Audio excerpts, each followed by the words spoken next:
ॐ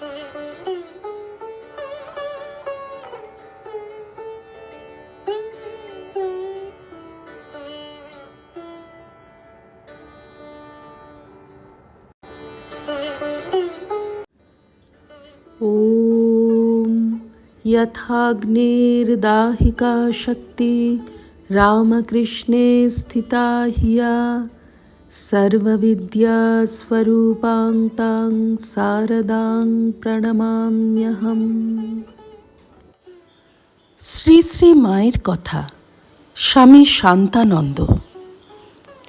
29শে মে 1919, কোয়ালপাড়া। আমি, অমুকবাবু আর মঠে আসেন না, আপনার বাড়িতেও আসেন না, তাঁর কেন এরূপ হলো? মা: হ্যাঁ, আমি যখন কলকাতায় ছিলুম তখনও আমার কাছে আসতো না। আমি: এতদিনের পুরনো ভক্ত, কেন এরূপ হলো? মা: সব কর্মফল, অনেক জন্মের কর্ম ছিল, শেষে আর থাকতে পারলে না। যে কটা ঢেউ আছে সব কেটে যাবে তো, এক জন্মে যে মুক্তি হবে। আমি: তাঁর ইচ্ছায় যদি সব হচ্ছে, তবে তিনি কাটিয়ে দেন না কেন? মা: তাঁর ইচ্ছে হলে তিনি সব কাটিয়ে দিতে পারেন। দেখো না, কর্মের ফল তাঁকেও ভোগ করতে হয়েছে। ঠাকুরের বড় ভাই বিকারের সময় জল খাচ্ছিলেন, ঠাকুর তাঁর হাত থেকে গ্লাসটা টেনে নেন। তাতে তিনি অসন্তুষ্ট হয়ে বলেছিলেন, তুই যেমন আমায় জল খেতে দিলিনি, তুইও তেমনি শেষ সময় কিছু খেতে পারবিনি। ঠাকুর বললেন, দাদা, আমি তো তোমার ভালোর জন্যে করেছি, তুমি আমায় শাপ দিলে। তাতে তিনি কেঁদে বললেন, ভাই, কেন আমার মুখ হতে এমন কথা বের হলো জানি নে। দেখো, অসুখের সময় তাঁকেও কর্মফল ভোগ করতে হয়েছে, কোনো জিনিস খেতে পারতেন না।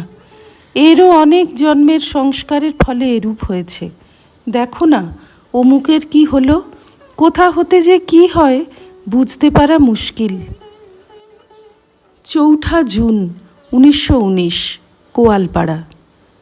আমি: মা, সংখ্যা রেখে জপ করব কি? মা: সংখ্যা রেখে জপ করলে সংখ্যার দিকে লক্ষ্য থাকে, এমনি জপ করবে। আমি: জপ করতে করতে মন কেন তাতে মগ্ন হয় না? মা: করতে করতেই হবে, মন না বসলেও জপ করতে ছাড়বে না। তোমার কাজ তুমি করে যাবে।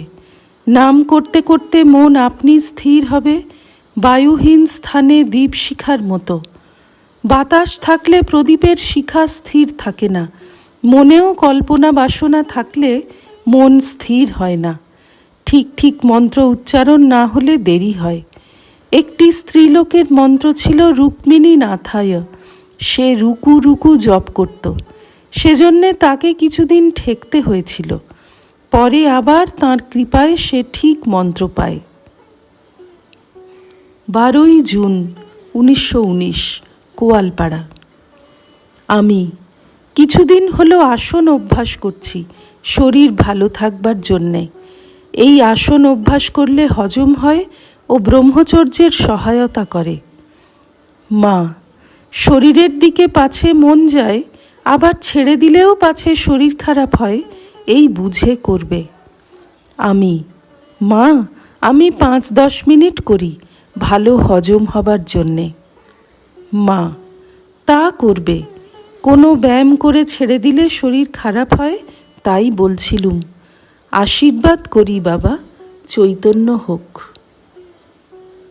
শ্রী রামকৃষ্ণার্পণমস্তু।